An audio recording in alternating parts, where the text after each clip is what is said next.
All right, Lauren, you've got Yes. two little boys. Oh, yeah. Trey, which is the nickname for Eddie Cuevas III, That's right. and you have Ellis. Does he have a nickname yet? Ellie. Aww. Or L-E-T. E.T. It says, yeah, E.T. His middle name is Timothy. L-E-T.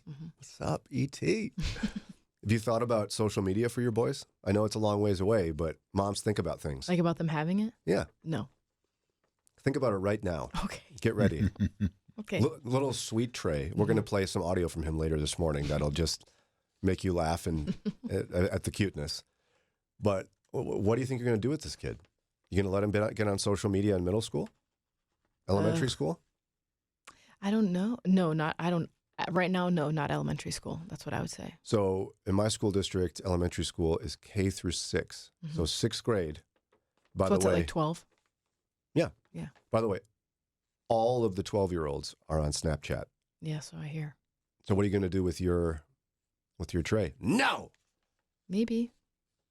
My niece is 10, 11, and she's not on social media. She has her little watch that she can text us or call us on. And okay, so explain your reasoning for that. I'm not saying you're right or wrong. I'm just curious why you would hold the hard line and let your kid be the only one. I've seen the bad things that are on social media, Right. and if he's going to be under my care to protect him and guard him from such things, then I should try to take action steps if that's what it takes, meaning not being on social media to help guard him, then I'll do that. Totally get that. Ron, you didn't have to make this call. No. Are you glad for that?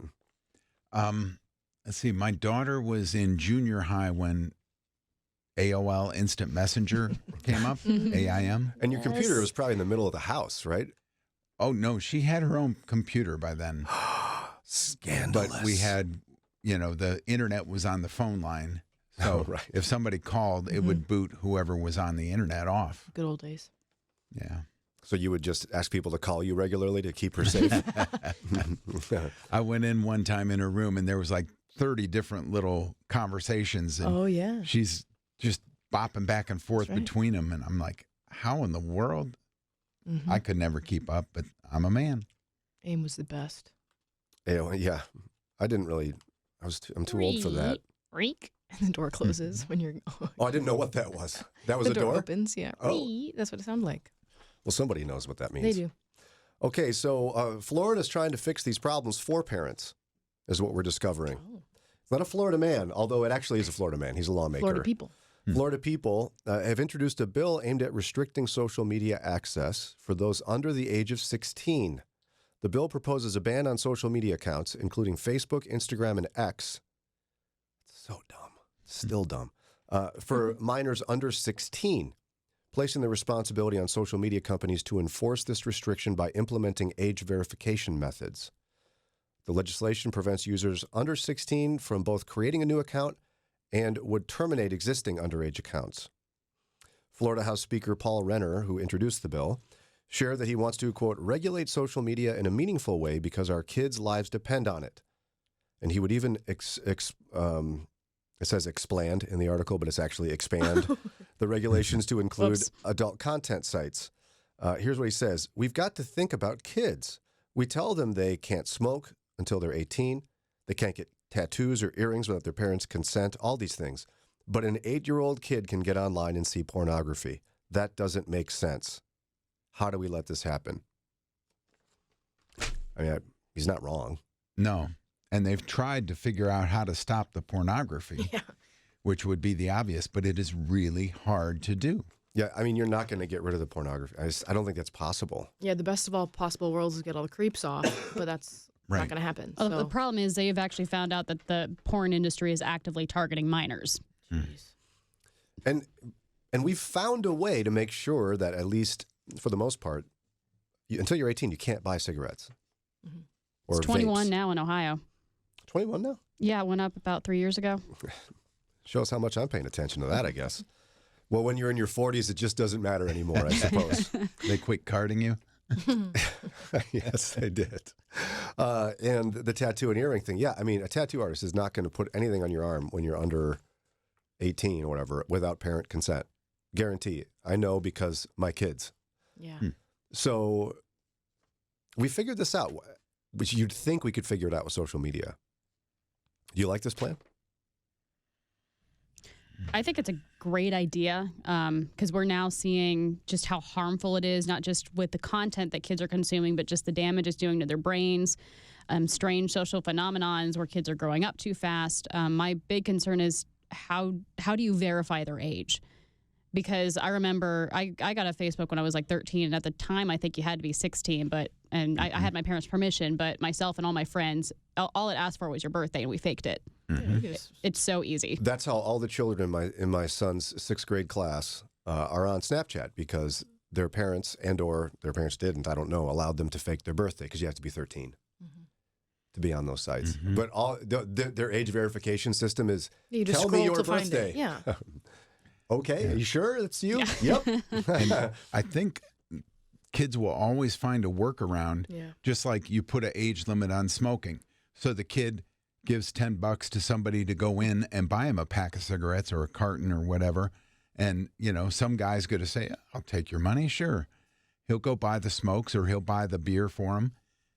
It's been happening for decades. And they'll find a way to work around whatever Florida legislature puts up as a barricade. It's also really hard to legislate the internet. Like you can have a Florida law, but the rest of the country, the rest of the world doesn't have these laws. So I'm not sure how that's going to work. And yet, I mean, I can tell you, when I went to India, I had to apply for a visa in advance. They don't let you in unless you've already received a visa. Some countries you can arrive and get one. India is not one of them. And I had to verify myself in a variety of complex ways on the internet for the country of India. And they let me in. Shocking, they let me in, but they did. So, I mean, we know verification's possible. We know it. Really, one of the significant problems of the world today is figuring out how are we going to do something about social media. Yeah. Whether we like it or not, it's destroying our lives as adults in many respects, but it's certainly wrecking our kids. Some fascinating research from a guy named Jonathan Haidt indicates that if you disallow your children from participating, like your teenagers, from participating in social media, it'll create significant levels of anxiety and depression because they're separated from their peers. And if you give them social media, they'll feel significant anxiety and depression while being connected to their peers. It's like a no-win at the moment. Yeah, and like the Christian response to just taking them off, and that, Jonathan Haidt would say they'll have, anxiety, depression. The Christian response to that, in most cases, is like, oh, well, they'll get over it. It'll help them in the long run. Or the older crowd would say, well, just do exactly what we did, not acknowledging that the world is so different and the teen social circle is so different. Yeah. And we as a society we have to reckon with this. We as Christians have to reckon with this, because I felt relief when those statistics came out, because I saw it to be true anecdotally, that you're not going to solve a problem for a kid by keeping them out of social media.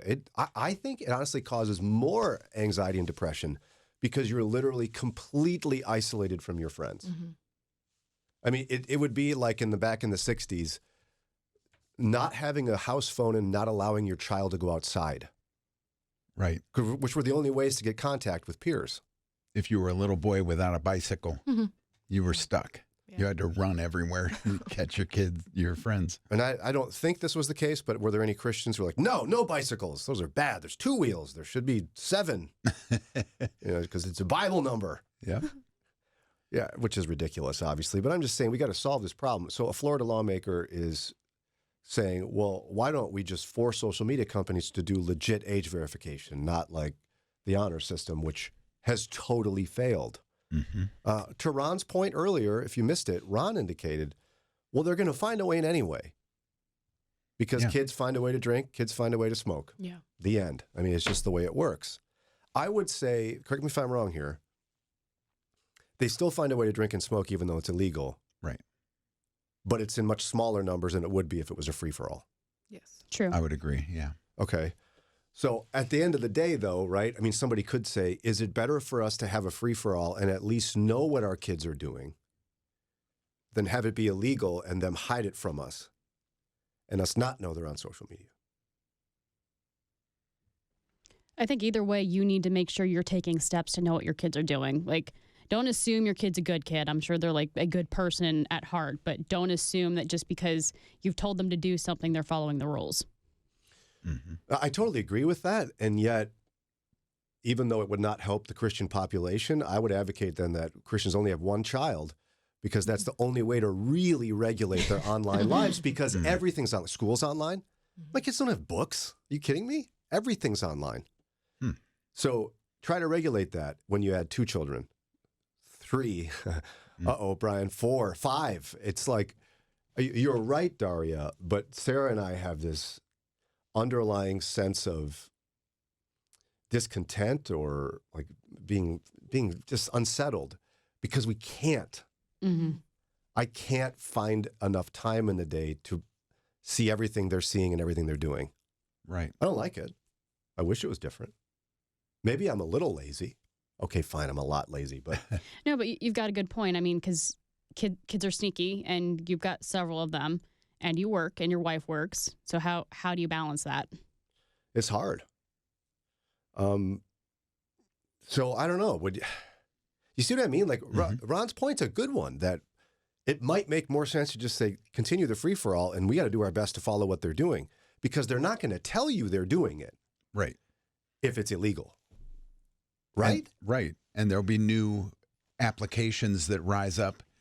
You know, the next Mark Zuckerberg or whoever will create, Snip instead of Snap, and everybody will be on that. Snip instead of Snap. I love this guy. So you're the one who has to make this call. I feel like parents, Sarah, my age, our children are the ones that have been experimented on. And there's nothing we can do about it. But your generation, I think, is a little different, Lauren. So is there a better option, do you think? I don't know if I think there's only the 2 options. You're on it or you're off of it. And like I think the regulation is hard, like you said, for anyone who has more than one child. Would you rather have your kids on it and know they're on it? Or would you rather have it illegal and have them sneak it? Possibly sneak it, not guaranteed. Because they're both very good boys, we can tell. But I mean, I'm sure you did stuff your parents didn't know about. I did. Not really, but that's okay. You're such a goody two shoes. Wow. I wasn't. I was too scared. I'm like, I was here and I did this. Oh, wow. I tell them later. I don't know. I feel like I would rather them be on and I'm able to check in when I have the time and capacity to do so. Or we have like before bed, let's check in. What were you, and just like an open, honest conversation. What were you looking at? Who are you talking to? What's going on? What's going on in your social media world, And just allowing it to be open. And for me to be open too, here's what I looked at today on my social media too. So it's just, we're all open here. No one's hiding anything. Yeah. Mom and dad aren't hiding anything. Here's the games that dad's playing on his PlayStation. Just being open rather than it being a free for all. And it's another thing that I have to worry about. Yeah. I wish there was a better answer. I really feel and I'm not hopeless. I have Jesus, okay? But this situation feels relatively hopeless.